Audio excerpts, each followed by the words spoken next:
Have you ever felt like society is keeping an invisible scoreboard about you, and you didn't even agree to play the game? Well, that's pretty much what status is. In sociology, status is your social position.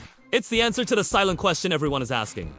Who are you in this situation, and how much respect should we give you? And before you think it's all about money, let me stop you right there. Status shows up everywhere, in all kinds of ways.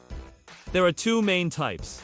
First, there's ascribed status. This is the status you're born with or given automatically. Think age, gender, ethnicity, or your family background. You didn't apply for this? There was no interview.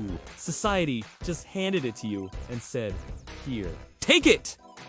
A baby already has a certain status, and so does a senior citizen.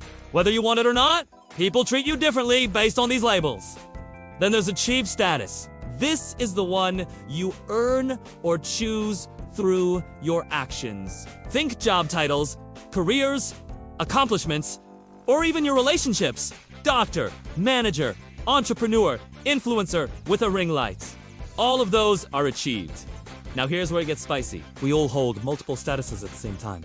You could be a boss at work, a customer at a restaurant, a sibling at home, and completely ignored in your group chat. Your status changes fast depending on the context. For example, someone wearing a uniform gets instant authority. Take off that uniform, and it's the same person, but the treatment changes. It's the status doing the heavy lifting, not just the individual. Status also creates status symbols, cars, clothes, accents, the phone you use, your job title, and even how busy you pretend to be. Saying sorry, I'm booked all week is basically a status flex. It's a way of signaling importance. Here's a fun fact. The sociologist Max Weber said status is about social honor, not just wealth.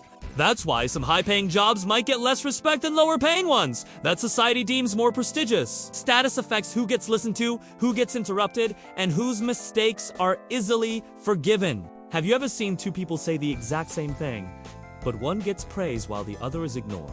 That is status at work, right in front of your eyes. So, if you've ever wondered why people treat you differently in different spaces, congratulations. You've just discovered the powerful, invisible force of status. It's a fascinating and sometimes frustrating part of how our social world works. If you found this interesting, hit that like button and subscribe for more deep dives into the things that shape our lives.